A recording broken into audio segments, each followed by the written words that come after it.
The Tim Broadside I met was not this bougie, I'll say that right now. First mastermind, I tell people this. First mastermind I went to for Mark Evans, dude, he was giving out, he had a tray of Cliff Bars. I was like, those are like fucking $2.50 a piece. Dude, I legit stole 4 of them, dude. At the first mastermind I went to, I stole 4 free Cliff Bars. Hey guys, welcome to another episode of Spill the Beans. So today I'm sitting down with a long-term buddy of mine, Joe Evangelisti. I met him in the first mastermind I ever joined, and now he's a member of Legacy Family, our mastermind. The guy's a rock star. I had a ton of respect for him as I was coming up kind of through the ranks in real estate. And he had this big flipping business and had all this awesome stuff going on. And I kind of pivoted into commercial just before he did. And he's like, dude, what are you doing, man? Like I would have never expected you to hit the strides that you're hitting. And I was like, that's kind of a backhanded compliment, Joe, but we'll get past that. And so anyways, I sat down with Joe, taught him a little bit, or shared a little bit about commercial real estate investing. He came out to Commercial Empire, and he has taken it and run with it, which is something that he does. He's got a huge focus on things that he gets excited about, and he's taken that and implemented that into the self-storage business. So he's more of a developer of self-storage, builds it and sells it off, or builds it and then holds it. So he has a little bit different of an angle than I've seen from a lot of self-storage investors, and I think you're gonna get a ton of value out of this. So let's go sit down with Joe and see what he's got to say.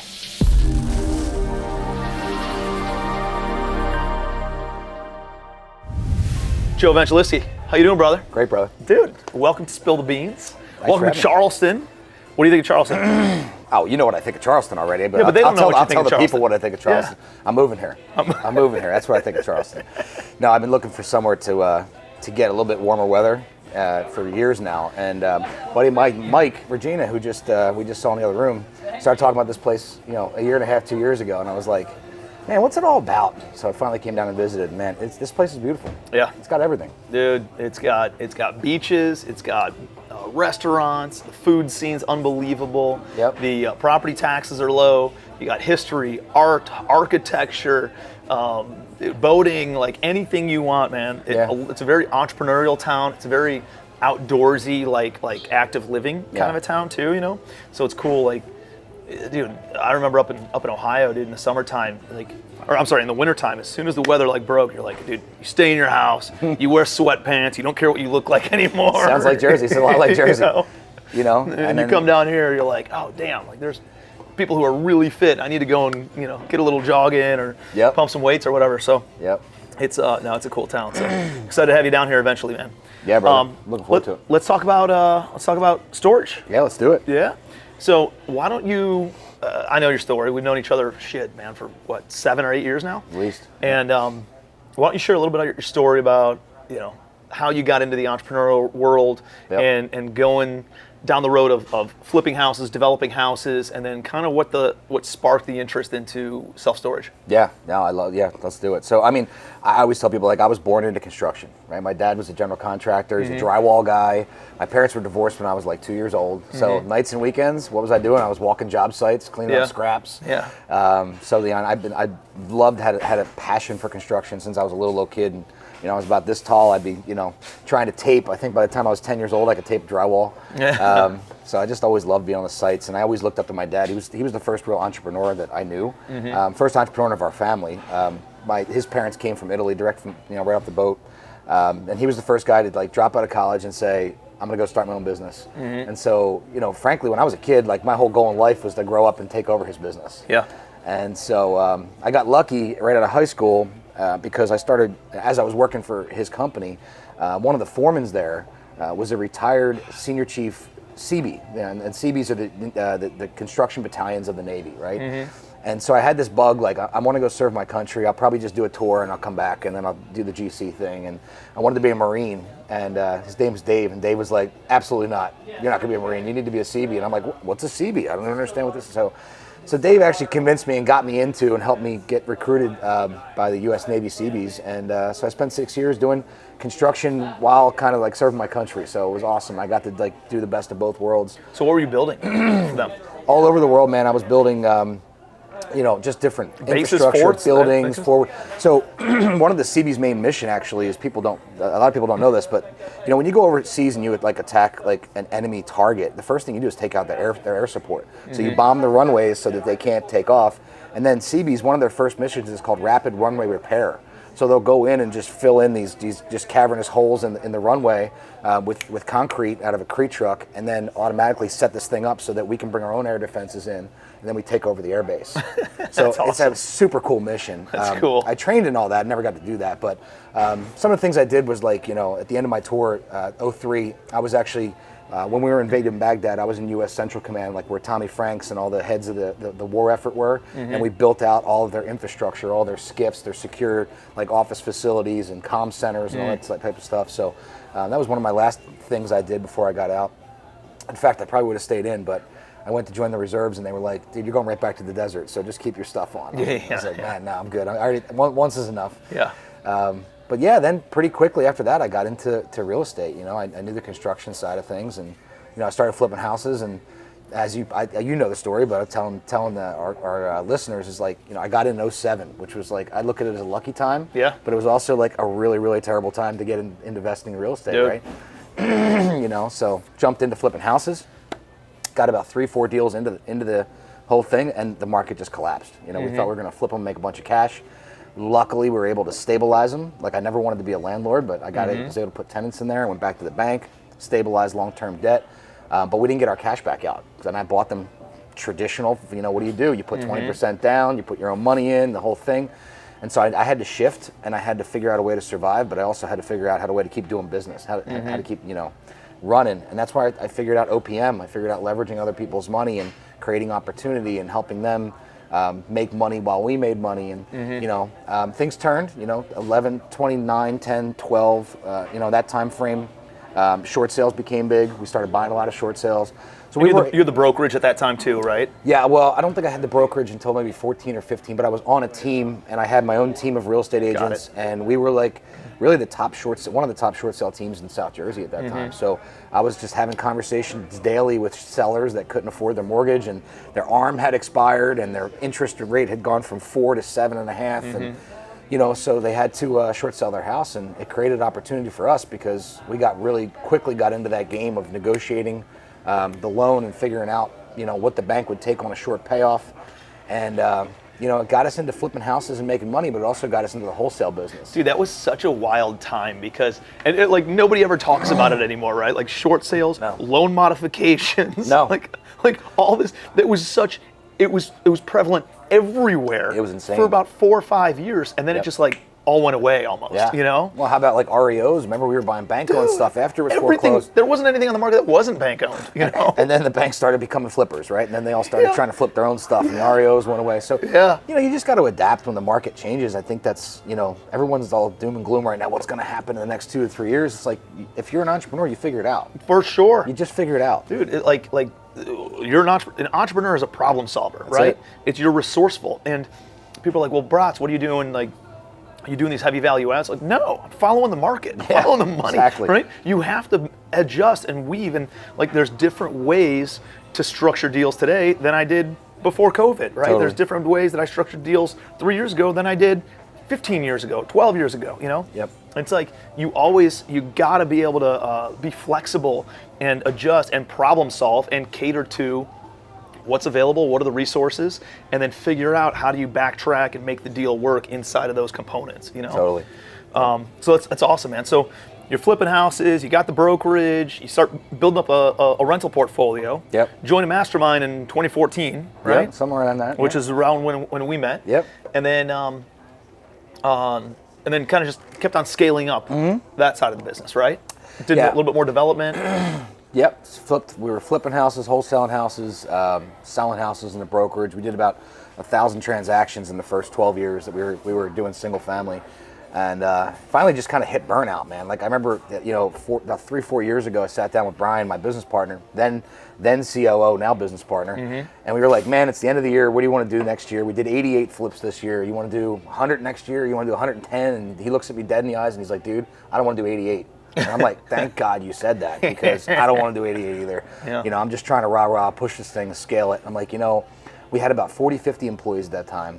You know, it was just a cash like register, just with a vacuum on the back end of it. Like it was like, you know, money would come in. Not all coming in. Yeah, right? no, it was like you put a couple $100,000 in the bank on a couple sales on Friday, and it was all spent by Monday afternoon. When you had zero left, and it was like, man, what are we doing this for? Like on paper, I'm making money. I never feel like I have any money. Yeah. Like something's got to, you know. Dude, I think that's a real estate game though, man. I know I went through it my entire. I'm still going through it right now, actually, on a bigger level, because I had all these property. Like I was always in these feast and famine cycles. As soon as I got money, I'd be like, oh, I need to go and deploy it, and then I'd over deploy it, and then I'd be like, I have no money, and now I'm, you know, eating, discount food from the grocery store in order to try to like make it to the next couple of months until I finally have money again, and then I go through that. Dude, it was that cycle for years.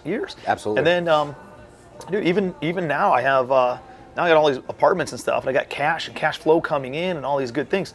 But dude, there's a couple of deals that are a total pain in my ass right now that are not performing because the operating partner is not doing what they're supposed to be doing, and I'm infusing my own cash. And then it's sucking cash from here to exactly. So now I'm just taking my own cash that I'm making over here and putting it over there, and I'll get it back. But it's like, I didn't want to dilute equity. I didn't want to sell my equity off. So I just used my own cash and loaned it to that project in order to get it to the finish line. But dude, it still friggin' happens, you know? But dude, you just said something that I want to pause you on, because I can't tell you how many business owners don't do what you just said, which is you loaned it to your own project, right? How many business owners just pump money into their business because they think it's like a hobby, and then that money never comes back to them because they're not tracking what they put. I did that for years in the single family game. If they needed money, I threw my own money in there, and then it added up to hundreds of thousands of dollars, and I'm like, you know what? If I would have borrowed that money from Tim would have got paid back every dollar. Right. But because Joe put that money in there, that money's never to be seen again. Right. You know? Right. So I think that's a powerful thing for a lot of people. You got to, man. Yeah. And you know, some of those deals are like, I have investors and I have partners now. So it's the right thing to do anyways. And in order to have clean and clear accounting. But dude, even if it was my own deal, I would probably lend. Now maybe there's some tax advantages to deploying the money into it, and then I think tracking it is the piece. Just making sure you're tracking it. Yeah, dude, you got to. So that way, and that was one of the things that I learned early on too. Is like, I need a friggin' bookkeeper, right? This whole stuffing manila envelopes full of receipts and handing it to my CPA at the end of the year isn't going to work. You know what I mean? Yeah. Like, we need somebody who can actually forecast financials. Sure. And tell us, where are we doing? Like, what are we doing? Where are we spending our money? What are the margins on these different projects? And dude, if you don't measure it, you cannot manage it. Absolutely. And that goes for your own financials. That goes for your team and their KPIs. It goes for a lot of different things. And you can't make accurate or intelligent business decisions without doing that stuff. So, well, that's a real reason. That's one of the real reasons we looked for something that we could shift into that was scalable, that was more manageable, that was more really professional in a lot of ways. Like commercial real estate is so much more. You're dealing with professionals. You're not dealing with dipshits. You know, you're not dealing with like some crazy. I think you said it the other day. We're at my event. Like, you know, your contractor's not stopping at Home Depot to pick up randos off the street to bring to your. Like, these are real professionals, and so you have to be more professional. You know, every deal is a different LLC. Every deal is its own books. Every deal, so it becomes almost easier to manage because it has to be managed that way. Right. If that makes sense. It is. You're held to a certain standard, and you achieve at that standard, right? Yeah. You perform at that standard. So it makes everything, and then it makes life so much easier because you're expected to be professional. Yeah, absolutely. Yeah, absolutely. So you started making this pivot a couple of years ago. Yep. Well, we came out to Commercial Empire. I know we had some conversations. Yep. Shit, when was that? 18, 19 probably? Yeah. And then, did you ever buy multifamily? No, I looked into multifamily. I mean, I owned 18, 20 some unit apartments, little guys. But I never. When I came out to your event, I started going, okay, I'm going to leverage into multifamily. Let's go deep on this thing. Let's find. And you know, I've always been a fan of like the blue ocean strategy, right? Like, where's everybody? You know, the red ocean. Everyone's the feeding frenzies going on there. There's 27 LOIs, probably 127 today, going in on a property. And I thought to myself, how do I not be there? Like, I want the asset. I like the class. I like multifamily. I like everything about it. But I also don't want to fight 50 people for one deal. So that was originally kind of like what turned me into looking other directions. And then it was like, is office going to work? Is retail going to work? Now remember, this is pre-COVID.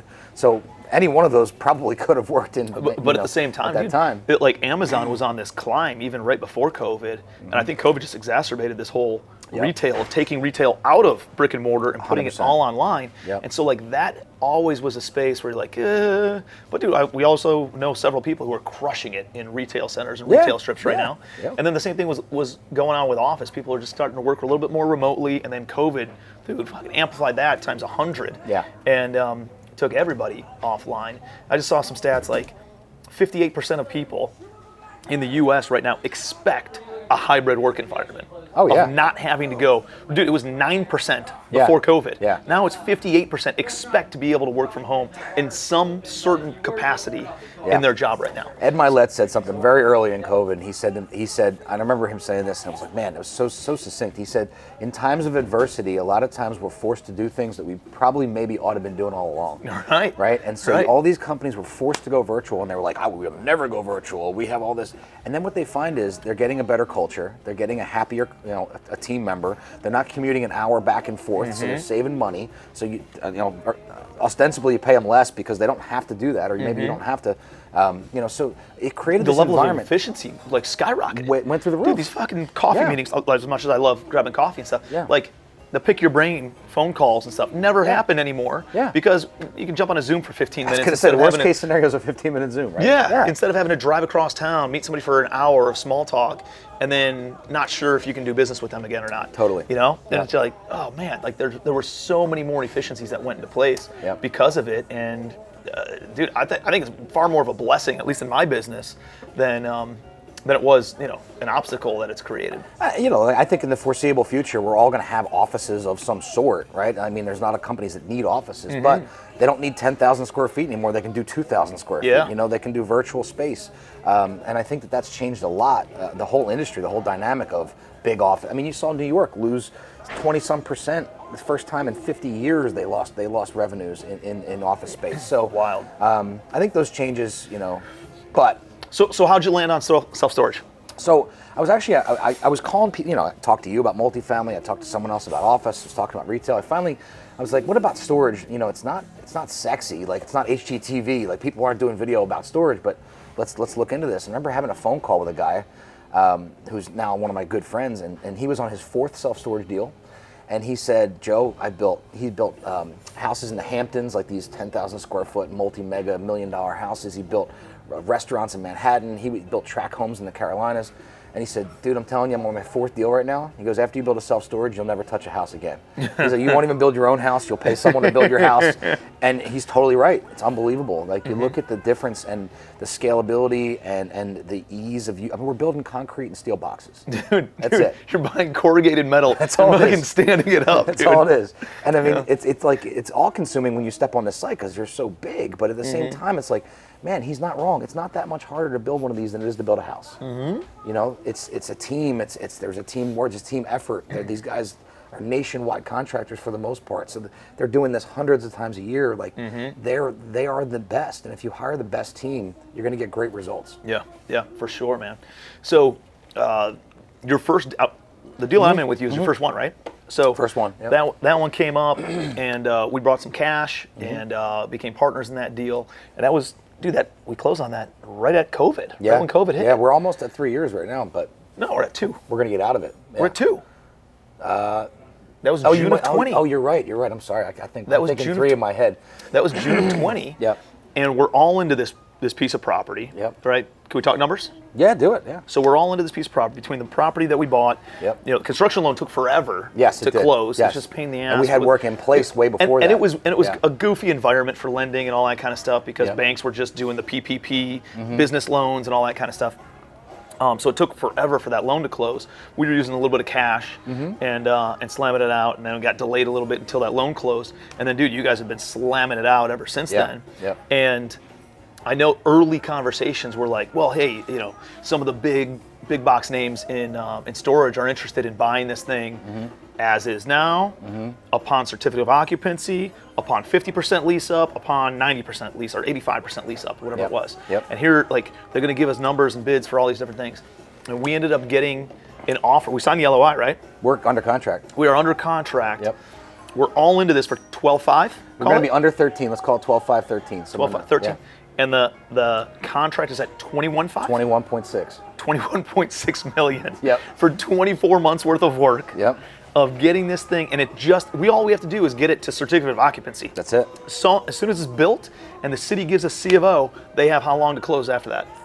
45 days, I think. 45 days after that, and that should happen next month or in 2 months? I think we'll finish construction in July, so yes, definitely. And I think by the end of the summer we'll be closed. So my goal is by Labor Day have this thing done. Dude, it would be absolutely a home run deal. Yeah, absolutely. If this thing ends up closing, and you've done multiple other deals that are kind of in other different stages as we're going along here in other markets, and dude, it's amazing. Is that luck of the market? Is that I think it's a combination of a few things. So the buyers got super frothy. Let's put it this way: when we started this site, as you know, nobody was buying anything at CO. Very very rare. Developers going out or end users coming out and buying at CO. In the last 12 months, it's gotten so frothy.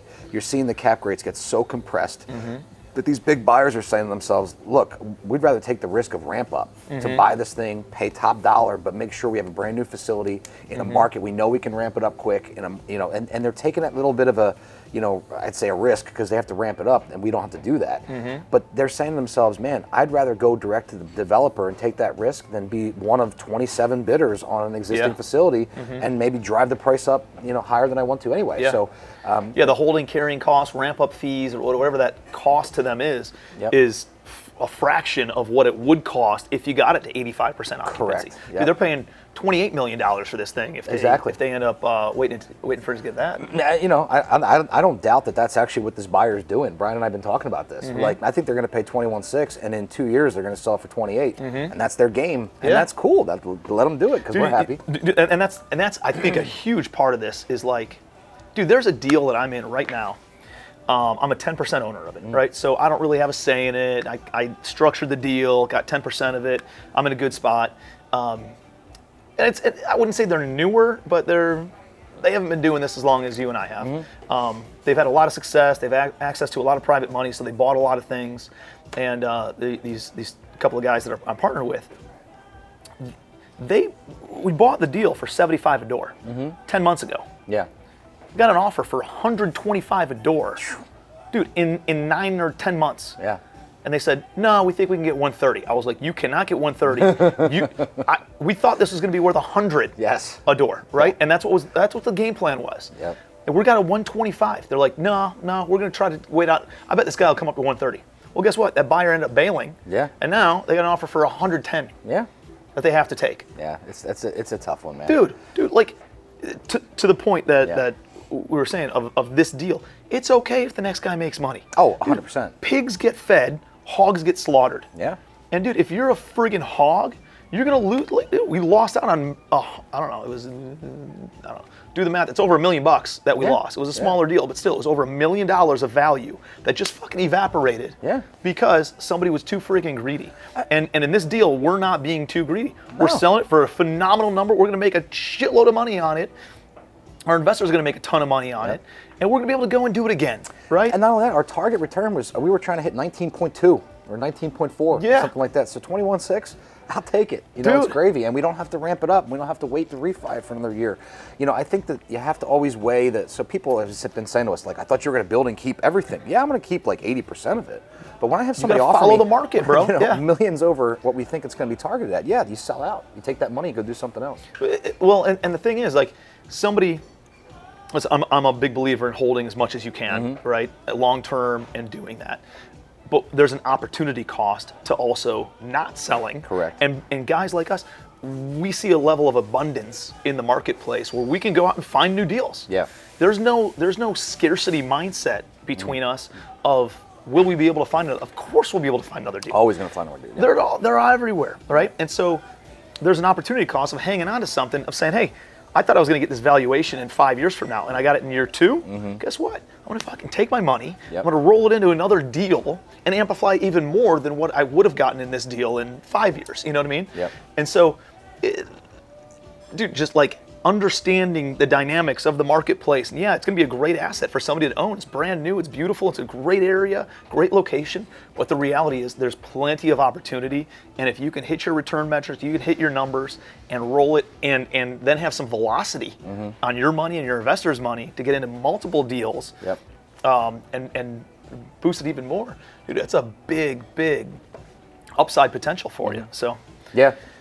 And that's what I love about the game. That's what I love about storage. It's just you can create this stuff pretty easily. I mean, there's no shortage of opportunity out there. Yeah. So let's talk a little bit about. I want to talk about how you're finding deals right now. And I think you have a good background because you can do the development side. A lot of people maybe can't do that or don't want to do that because there's upside risk to going through all that. There's a long timeline of getting a lot of things in place, getting all the approvals in place. But that's actually what you guys focus on. Like you guys do the shovel-ready side of things. So talk to me about like how are you finding those deals and how are you creating the value right now? Yeah, I mean, look, I think that one of my personal unique ability is the background of coming from single family. Like all these deals, hundreds of deals we did for years, always direct to seller, always off market, always the one, talking direct. And so I didn't know any better. Like when I got in the industry, like I honestly didn't know how to find deals. So what did I do? I just did what I already knew how to do. Just go to direct to seller, create relationships, find brokers, talk about off market only. I don't want stuff that's been picked over. And then create some kind of space where we're doing things a little bit different. And the storage industry is super interesting because it is making this shift. Over the last 10 years or so, it's come out of like the industrial complex, down the dark road like that. And there's a big demographic now of single females who are using these spaces. And they want somewhere they can pull in off of the main road, well lit, secured, gated, cameras, automatic lights. They want to go in, get their stuff, come back out without feeling like they're going to get attacked. And that's forced in the self-storage industry into a place where, guess what? Big box has been sitting for a long time. And that there's this culmination of events where big boxes are drying up and disappearing, and storage is trying to move into those spots. The Toys R Us's, Sears, Pier 1 just disappeared. And like, I would say Circuit City's not coming back for those that remember that, right? And I don't know how Best Buy's in business, but the point is these are all the right size to build a self-storage. And guess what? When they go dark, who's coming in to back them up, right? Again, there's no new big box being created right now. So it's creating this little bit of a gap where, hey, we can take advantage of this. And really the tough part is convincing the municipalities, right? It's not a commercial use. You guys are self-storage. So now we have to put a twist on it and say, okay, what if I do retail in the front and I put my storage in the back? I like what if so we're just creating different opportunities that, again, that blue ocean. How do I stay in the blue ocean while everybody else is feeding and fighting under in the red ocean? Yeah. No, man, I love it. And that's, I think a lot of people are like, well, how do I even break into it? I need these broker relationships. No, you don't. You just go direct to seller. That's it. Dude, pick up the phone, buy a list, send direct mail, skip trace it, get on a phone, send a text message, send an email, go knock on a door, right? I was here with, did an interview here with Dina Rausch. And she's like, hey, most of the deals that we get, we drive by a place, we look up who the owner is, and we go to their house, and then we knock on their door. Imagine that. Imagine that. Dude, and they have a massive portfolio, right? They don't even do like a big buckshot type of a marketing plan. They do like a very targeted rifle shot. I want this property, and I'm going to just follow up on it consistently until I actually get it. I would bet over half of our deals are literally from us just saying people, we're looking for deals. Right, we're on social media looking for deals. How do you find a deal? I need a land, I need this, I need that, and explaining to them, and all of a sudden they're like, oh, I know where this is vacant. I mean, they refer us deals, or they refer us to a broker who's giving us off-market deals. It's a relationship game. For sure. So what are you seeing on the conversations with sellers, especially now as interest rates are going up? The market, there's whispers and talk about what's going to happen in the marketplace, and the real estate economy and all this other thing. How are the conversations going with sellers right now, especially for vacant land, which is mostly what you guys are looking for, right? So that's the thing though. We're looking for vacant land a lot of times that we have to re-entitle. We have to get entitlements, or we have to get rezoned, or we have to get approval. So believe it or not, a lot of times we're talking to people who have land and they think that they're sitting on a farm. and it's worth $2 a foot. And our goal is to get it to be worth $8, $9 a foot, right? So, you know, the conversations aren't overly difficult because we're looking for stuff that's a little bit more difficult than the average investor. Yeah. I want stuff that maybe I have to put a little time and effort into to get it across the finish line, but that juice is worth the squeeze. Yeah. Right? That's like the cherry, is finding something that maybe people wouldn't think about using as a self-storage, but it's in a great area for self-storage. So believe it or not, the seller conversations, these aren't tough negotiations. It's not like I'm in line with 10 people trying to buy that thing, because I'm the guy that's thinking self-storage and the rest of them are thinking, well, I'm going to park trucks on it or you know, whatever. But you're not finding that sellers are unreasonable in that space right now. No, but again, I think it's about who you're having the conversation with, right? I'm not going to get emotional or distracted or try to negotiate a deal because I got plenty of other opportunity out there. So it's like, hey, here's our offer. Is it something you can work with? Can we come up with terms? Sometimes getting creative with it and the financing. Otherwise, you know, let's just move on to the next one. We have more opportunity. Yeah, I love it, dude. Yeah. I love it. So, all right, we found the deals off market. We negotiated with the seller. It wasn't too much of a headache. Yep. What's the next step? Do you usually put it under contract with the understanding that you're going to go through the whole approval process before 100%. you close on it? 100%. So always it's 90. We start out with 90 to 120 days in due diligence, and we attempt to get 3 30-day extensions. Right? These things are taking anywhere between 6 and 9 months to get. I was going to say, what's fully, the timeline that you expect? 6 to 9 months on something that isn't like buy right self-storage. And again, we don't buy right self-storage. So, you know, unless it's like already been approved and, you know, they've said, you know, then it could be a little bit shorter. But for the most part, we're going in and doing full due diligence packages. You know, we're doing surveys, we're doing engineering, we're doing environmental, we're doing floodplain surveys, we're doing a full site plan design, 3D renderings and the whole thing. And then we're taking that to the township and we're saying, here's what we could build here. And then once we get those approvals, then we're off to the races. No, I love it, man. And that, you know, I remember back, as you know, 2008, 2009, dude, the people who got their ass handed to them very quickly was the vacant land prices, right? Yep. It's the people who had speculative land, didn't know what to do with it, or they were putting approvals and trying to sell it off to a buyer. The beauty of what you're doing is you are the buyer. Yes. Right? Yep. So you might make it shovel ready and get somebody to come in and pay you for all the work that you did to get it approved at that higher value or at that higher use. Yep. But if they don't, like this guy that faltered this week, Then we buy it. hey, no problem, dude, I'll take it. Yep. Which puts you in such a good position of not having to force a deal to happen, right? Totally. Dude, when you're desperate to make a deal happen, they can sense it, Yep. or you make a bad deal. And the Yep. person who doesn't need to do a deal usually makes the best deal, always wins the negotiations. That's why, I mean, the way we design shovel ready, that's why it works, is because I'm selling the land to that end user for the same price that I would buy it myself.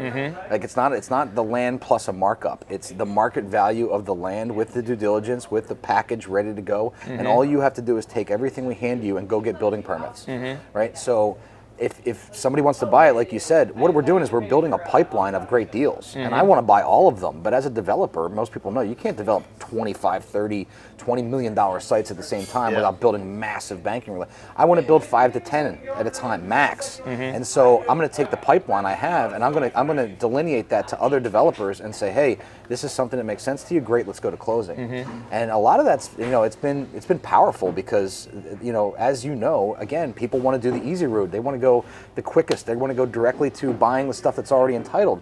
And they're paying crazy amounts of money for that. So when we take an off-market deal. Dude, that's what I buy. Yeah. I don't do the tear down of the trees and getting all the approval. Dude, when I buy something, I let somebody else put all that infrastructure in. Yep. And then I come in. Sometimes the roads are even in and all that. And dude, I go where I just got to get the permits in place. Yep. And here's the architectural renderings, get them all stamped. Dude, and then we just go vertical. That's what I would prefer. And there's a value to that. There's For a value sure. to you to want to do that without having to build the team to do the design, the due diligence, and the approvals.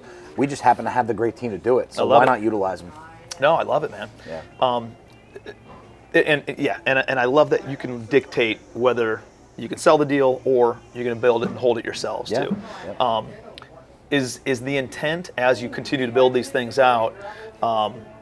You know, if you're building 8 to 10 of them at a time, are you still planning on selling some of those at C of O if the values come in right? Yep. And you're going to hold a certain percentage of them, or what's the game plan? You know, day one, our goal was to spend the next 10 years building a $2 billion portfolio. Keep every single deal that we put our hands on.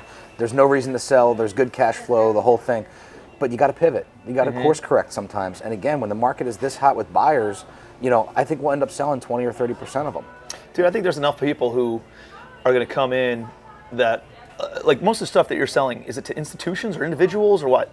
I would say it's mostly institutional, or it's like it's individual, almost family office guys who are like, they're that close to institutional, right? They're just building portfolio. I think there's so many people with just stupid money right now that are exactly that. They just have too much money and they're not focusing. They're focusing on the acquisition because that's the cool, sexy part. And they're all fee-based. Oh, yeah. So they're making these big rips on these fees. Dude, and they're not going to be operating them. They're not going to put the teams in place. They're not going to have a boots-on-the-ground partner or some sort of local joint venture person who has a vested interest in the operations of this thing. Yep. Dude, they're not going to be as efficient as as some of us would be. And dude, I think they just have so much access to capital, hedge fund money, whatever, that they're just looking to deploy it, make their rips on it, make their fees on it. Dude, I think a lot of it's going to start coming back onto the market, and which is going to create a huge opportunity. You take your fees now, or you take your profits now. Yep. And dude, go buy back the exact same one that you wholesaled off to them for less than what you sold it to them for.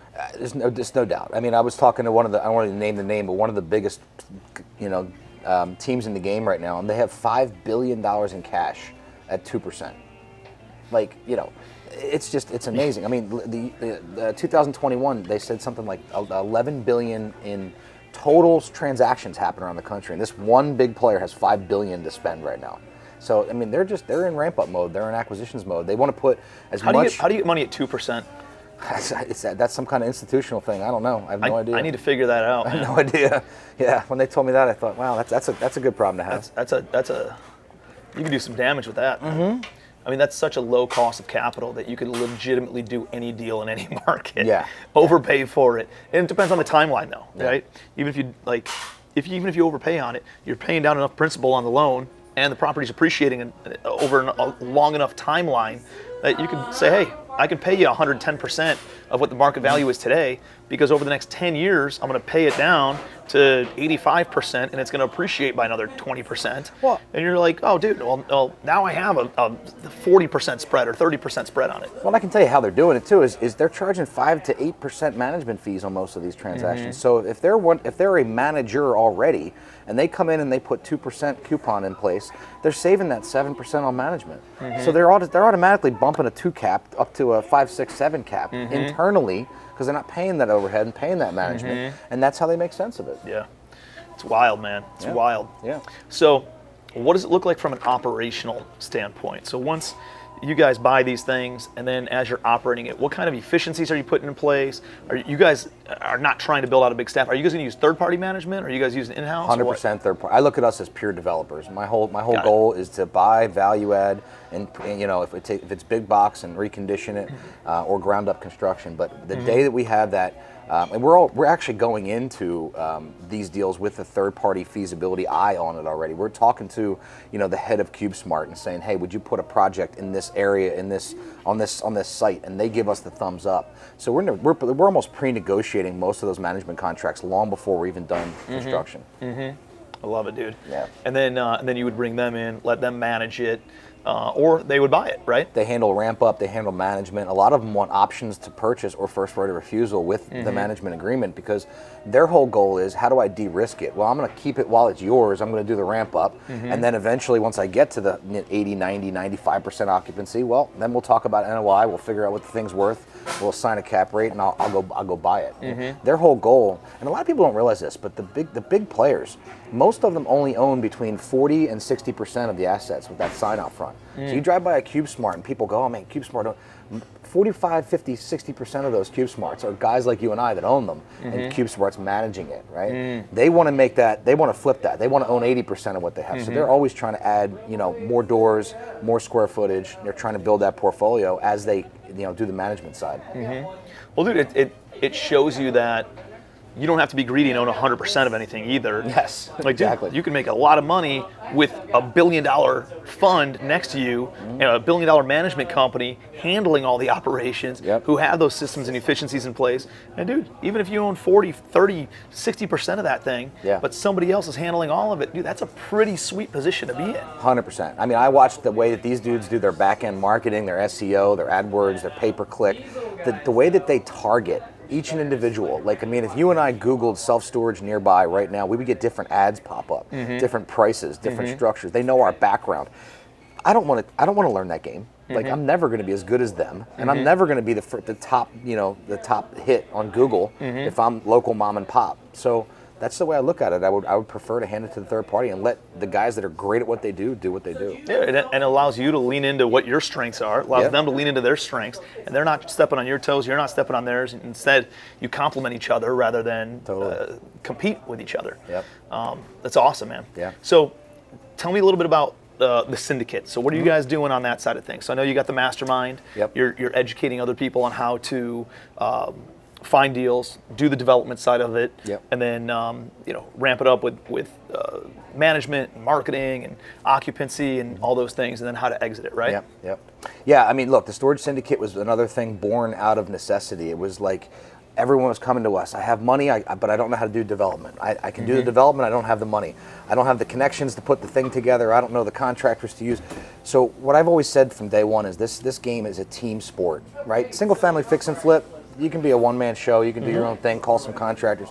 Yeah. You're not building a 100,000 square foot facility without having the right players in the right seats and doing it the right way. For sure. And so the syndicate was born out of all these people coming together saying, I have deals. I'm a bird dog. Like, look, if you're great at finding deals, you can get equity in a deal. If you're great at placing private money, you can get equity in a deal. If you're a contractor and you know how to run GC, you can get equity in a deal.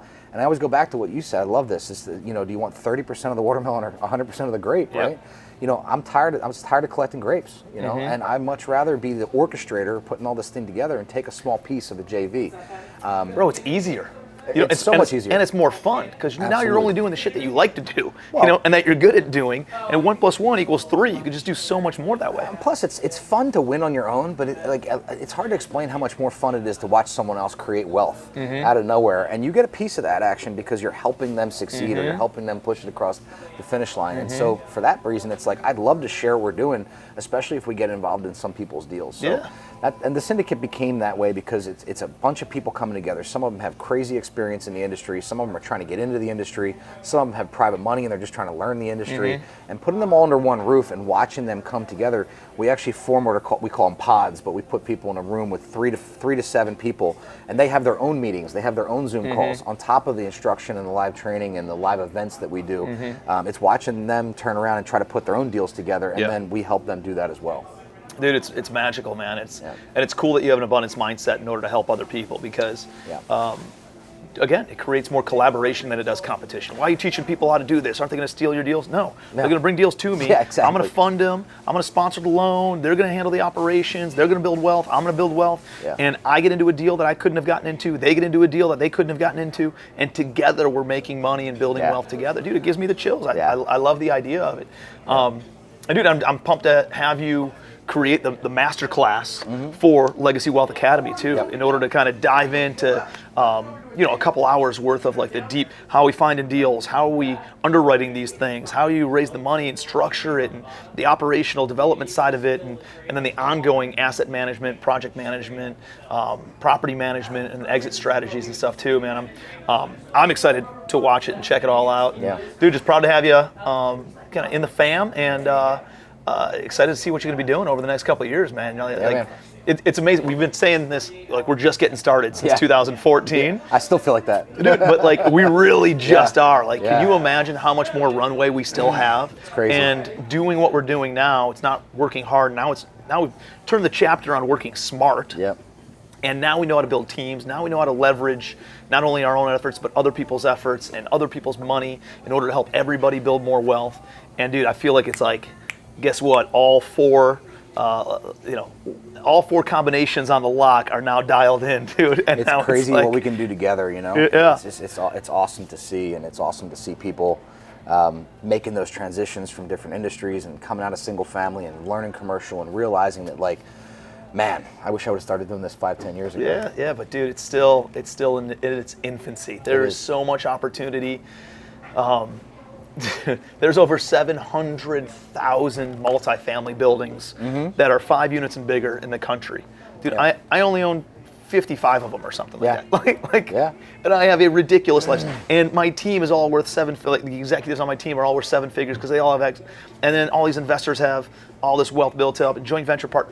Dude, and I have a fraction of 55 buildings. There's 700,000. Yeah. And that's just multifamily. Yep. That doesn't include self-storage. It doesn't include retail. There's 50,000 self-storages out there, and trust me, we don't have nearly any of them. Dude. And it's like, it's unbelievable how much wealth can be created and what kind of lifestyle you can design just by getting your hands on a couple of them, dude. Absolutely. You don't need to go and light the world on fire. You collect 1 or 2 a year for a season of your life, and everything is set up, man, for generations. Totally. You know? Totally. Yeah. So it's exciting, bro. Well, I'm Yeah. excited to watch the journey. I'm excited to be on it with you. I appreciate you being here on Spill the Beans. Absolutely. Yeah, appreciate it. Thanks for having me. So much good value out of that. If you're not following Joe, make sure you connect with him on social media. He's always putting out great content. And he's got a masterclass in Legacy Wealth Academy. So if you want to learn a little bit more about self-storage development and how to do the development side of things, how to implement that, how to find off-market storage deals, you got to join Legacy Wealth Academy. It's less than $10 a month. It's $9.95 per month. And there's masterclasses on self-storage, on multifamily, mobile home park investing, retail, office, NFTs, cryptocurrency, even things like asset protection, estate planning, raising private money, all these different things surrounding personal finance, entrepreneurship, real estate investing, wealth building, and lifestyle design. So check out Legacy Wealth Academy. And if you got some value out of this, please comment, put it in the comments below. Give me what your biggest takeaway was from this interview, and share this with somebody else who would get some value. Hit the like button, and until next time, I appreciate you guys, and I'll see you on Spill the Beans.